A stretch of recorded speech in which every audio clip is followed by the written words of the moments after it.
Bom, vamos agora fazer, né, seguindo lá a 1.2, a atividade. Então, nessa atividade 1.2, ela diz assim, que os alunos do 8º D, numa turma, com 37 estudantes, qual poderia ser o número de meninos? Qual poderia ser o número de meninos? Organize todas as possibilidades em uma tabela. Bom, então, o que a gente tem? Então, se numa sala vai ter uma tabela, então vai ter meninos,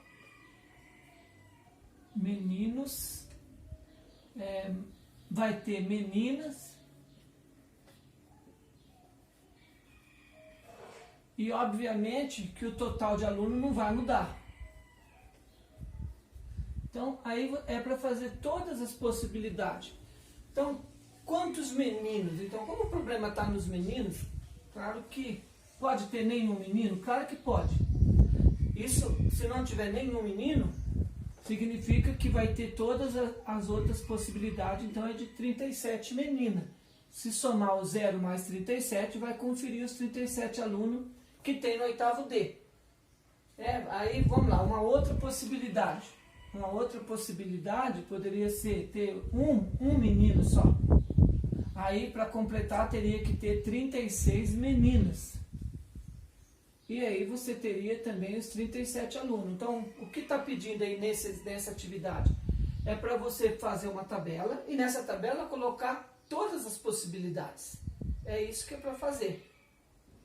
Aí, vamos fazer agora essa aqui é 1.2. Então, vou deixar aí para vocês terminar. A 1.3.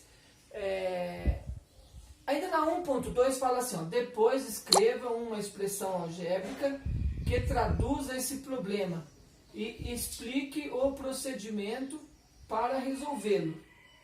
Bom, se é para escrever uma expressão algébrica, então ainda na 1.2. Bom, como que a gente pode fazer então? Nós podemos chamar o número ou a quantidade de menino, eu posso chamar de um número desconhecido. Então, eu vou colocar aqui, em vez de número, eu vou pôr quantidade. A quantidade de meninos, posso chamar de X. Então, esse X é a quantidade de menino. E posso chamar a quantidade de meninas. Isso eu estou preparando para montar uma expressão algébrica. A quantidade de menina pode ser Y. E aí está dizendo assim, escreva uma expressão algébrica que traduza esse problema.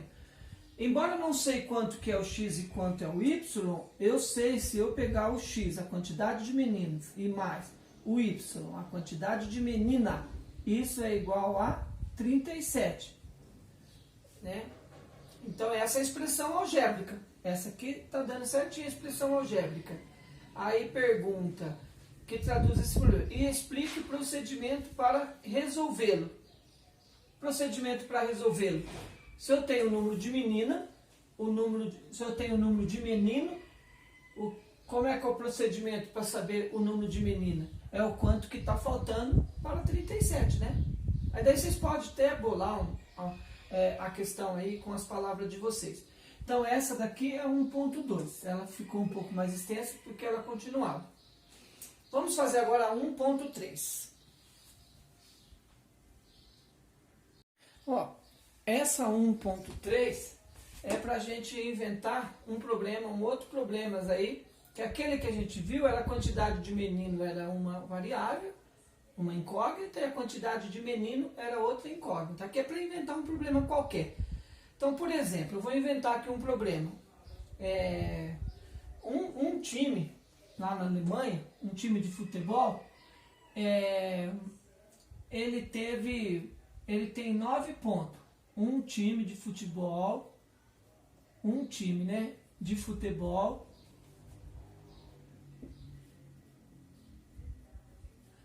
ele somou 9 pontos. Ele somou 9 pontos. Não teve empate. Não teve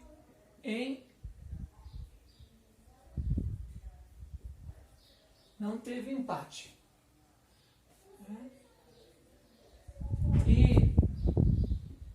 jogou 5 jogos. Jogou 5 jogos. Né? Então, o que é o problema aí? Qual que é o número de vitória e qual é o número de derrota? Então a pergunta é: quantas vitórias esse time teve? Quantas vitórias? E quantas derrotas?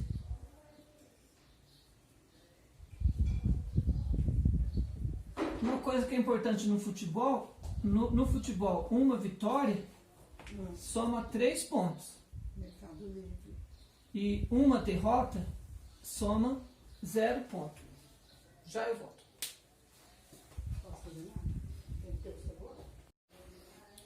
Então, aí, só pra gente... Então, criamos aqui 2 incógnitas, né? Então, se for fazer aqui a tabelinha. Então, aqui é o número de vitória, né? O número de derrota. E aqui o número de jogos, que aqui no caso, os jogos, ele é um total. Então,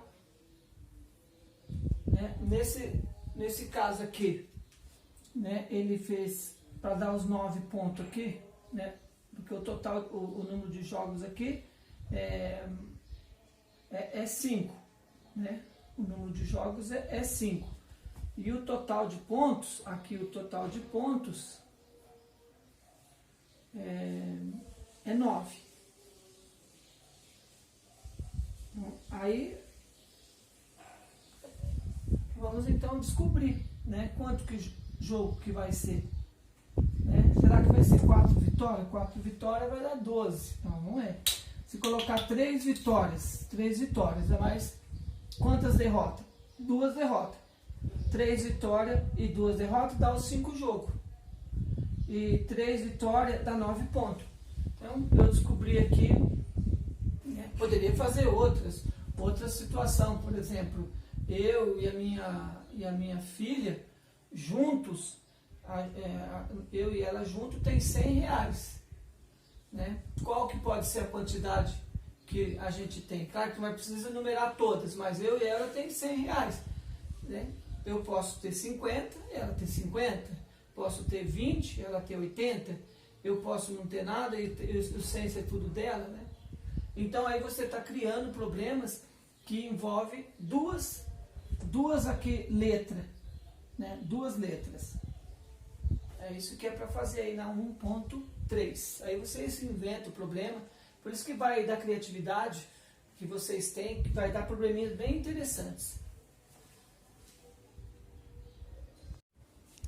Bom, essa atividade agora é a atividade 2. Então vai falar de par ordenado. Então pelo próprio nome está dito, par quer dizer 2. Par ordenado. E a sua localização no plano cartesiano. Bom, o que é um plano cartesiano? Então está dizendo lá, construi uma folha, digamos que isso aqui é a folha. Você constrói nessa folha um plano. Se não for folha de quadriculado, pode fazer na folha de caderno, não tem problema não. E localiza os seguintes pontos. Então tem os pontos lá que é para localizar. Por exemplo, o ponto A, que é para pôr lá nesse plano, o ponto A é o -1 e 2. Aí o ponto B é o 0 e o 3. E tem outros pontos lá, vai até o G. Eu vou dar um exemplo aqui, depois vocês terminam. Primeiramente, como que vai ser feito o plano cartesiano? Lembrando assim, ó, que no caderno, né, o caderno tem a linha. Então, isso aqui já tem no caderno, as linhas do caderno. Então, eu vou fazer aqui bem, vou simular como se fosse o caderno de vocês. Então, aqui tem a linha. Essa aqui são as linhas do caderno. Aqui as linhas, eu vou fazer aqui. Não sei quantas linhas que tem que pular. Quantas linhas vocês podem pular? Pode pular aí umas 5 linhas. Vou pular aqui esse tanto aqui, já deu. Então tem aqui as linhas do caderno. Para fazer o plano, então precisa de fazer um eixo. Bem aqui no meio da linha faz um eixo. Esse eixo é vertical, ele vai cruzar a linha aqui. Esse eixo é o eixo que representa os números y, desse par, os números que eu vou chamar de y. E aqui, eu vou fazer aqui, numa das linhas aqui, eu vou fazer o eixo x. Então aqui está feito o meu plano. Então meu plano tem que ter um eixo, esse eixo aqui que chama eixo x, e o eixo y.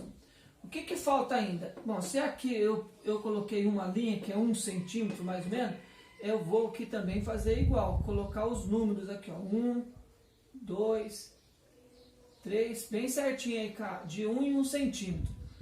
Do lado de cá também, aqui, menos 1, menos 2, menos 3, por exemplo. Para baixo também, para baixo aqui vamos fazer também algumas linhas aqui para baixo do eixo. Vamos fazer aqui também, para baixo e aqui para baixo. Então vamos numerar. Bem aqui é onde cruza os dois eixos, aqui é o 0. Do lado direito, no eixo x, então esse aqui é o número 1. Quando o x for 1, essa é a posição do x igual a 1. Aqui é 2, aqui é 3, aqui é 4 e se precisar faz mais. Do lado esquerdo do 0, aqui é o negativo, é menos 1, menos 2, menos 3, menos 4. Para cima, aqui é o mais 1, o mais 2, o mais 3, o mais 4, o mais 5. Para baixo aqui é menos 1, menos 2 e vai, quantos precisar vocês fazem. Então, isso aqui tudo desenhado com um número, um eixo, isso chama plano cartesiano. Por que agora a gente vai falar de par ordenado? Então, pega esse número aqui, ó, menos 1 e 2. Ele é um par, tem dois números. O primeiro número, ele refere ao x. E o segundo número, que é o 2, refere ao y. Então, você vai fazer então nessa ordem. O primeiro é o x. Aonde que vai ser então? Aqui no menos 1, aqui é o x. E aí eu vou pegar e representar ele na reta do 1. Bem, não pode ser torto, tá vendo? Tem que ser bem. Eu vou fazer uma projeção desse 1 até chegar aqui no 2. Onde que encontrou o 1 com a linha do 2, esse ponto eu vou marcar ponto A. Vamos fazer mais um outro aqui, ó. 0 e 3. Então, esse 0 é a coordenada x. Nesse meu par 0 e 3, o 0 é o x. O 3, que é o segundo elemento do par, é o y. Então, vou procurar aqui no x, tá? Aqui, ó, 0. E aí eu vou subir em cima do eixo mesmo, 1, 2, 3. Aqui, então, é o ponto B. E marca aqui ponto B. Vamos marcar mais um ponto lá, o ponto C. É 2 e 1. Então, o ponto C aqui, ó, é 2 e menos 1. 2 e menos 1. Isso. Então, vamos marcar aqui. No x primeiro. Primeiro é o x. 1, 2. Então, aqui é o 2. E o menos 1. Menos 1 vem para baixo. Onde encontrou aqui, esse pontinho aqui é o ponto C. Quando você terminar, vai estar todos os pontos aí marcados no gráfico. Então, essa é a 2.1. O que a gente aprende com essa atividade? Colocar um par ordenado de número no plano cartesiano. 2.2. Analise os pontos que foram marcados no plano cartesiano. Para os pontos A e C, a localização foi a mesma? Bom, o ponto A é esse. E o ponto C é esse. É a mesma localização? Obviamente que não. Um está ocupando esse lugar aqui na lousa, e esse aqui já é outro lugar na lousa. Então, eles estão ocupando espaço diferente. Agora, como que eu justifico? Eu posso justificar, né, do jeito que eu acabei de falar. Não, porque cada um está ocupando um espaço no caderno. Eles estão em lugares diferentes, lugares distintos. Isso é uma justificativa. Né? Você pode pensar em outra justificativa, mas uma justificativa bem simples seria essa. Né? Eles estão ocupando a mesma localização? Né? Então eu, por exemplo, dei uma resposta que não. Porque o A está numa localização e o C está em outra localização. Agora, isso ainda não dá, né, uma certeza, porque o A e o C, ele poderia estar em vários lugares. Então, a localização mesmo do A, a justificativa, uma outra justificativa, aí poderia ser uma mais formal, né, que eles não estão no mesmo lugar, porque o A está localizado na posição 1, 2, esse é um lugar, que está no 1, x e 2y, e o ponto, no caso o ponto C, está na localização 2 e menos 1. É como se você tivesse assim uma sala de aula. Então tinha aqui teria uma fileira, que é a primeira carteira, a segunda carteira, a terceira carteira, por exemplo. Aqui a outra fileira, aqui a primeira carteira, a segunda carteira, né, a terceira carteira. Aí aqui vamos falar que estivesse sentado o aluno A e aqui estivesse sentado o aluno C. Se eu perguntasse assim, o aluno A e o aluno C, eles estão sentados na mesma localização? Você vai falar, não. Por que que não? Aí tem vários justificativos. Porque o A está sentado na primeira fileira e o C está sentado na segunda fileira, né? Porque os dois estão sentados em lugares diferentes, né? Ou poderia dizer, de uma forma mais exata, que o A está sentado na primeira carteira, na primeira fileira, e o C está sentado na segunda fileira, na terceira carteira. Aí já é mais precisa a informação. Aí você sabe exatamente aonde que o aluno está, porque você falou do par ordenado. Aqui no caso o par ordenado, uma parte do par ordenado é a fileira e a outra parte é a carteira. Então aí forma um par. Aqui primeira fileira e primeira carteira, aqui segunda fileira e terceira carteira, tá? E aí vem a 2.3. Explique como você localizou os pontos B e D. Explique como que você localizou os pontos B e D.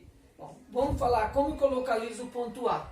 O ponto A eu fui na reta do X no menos 1 e subi uma, duas na direção vertical.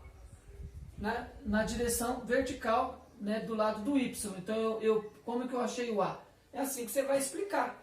Eu posicionei no X tal número e andei para cima, né? Andei no sentido vertical, no lado do Y, tantas linhas e localizei o ponto A. Né? Vamos dizer assim, que eu tenho aqui um ponto, que está bem aqui. Esse ponto aqui, ó. Esse ponto, vamos chamar ele de qualquer aqui, um ponto K. Como que eu faço para localizar o ponto K? Então eu vou no eixo X, eu vou andar 1, 2, 3, 4 no eixo X. Do eixo X do zero, que é a partir do zero. Tem que sempre começar do zero. Do zero, do início aqui, eu andei 4 casas para o lado direito e subi no sentido vertical, no sentido perpendicular, 1, 2, 3, 4, 5 linhas. Né? Na quinta linha é onde está o ponto K. Ou poderia dizer de uma forma bem formal, onde que ele está? No par ordenado 4, 5. Então, onde que o K está localizado? No 4, 5.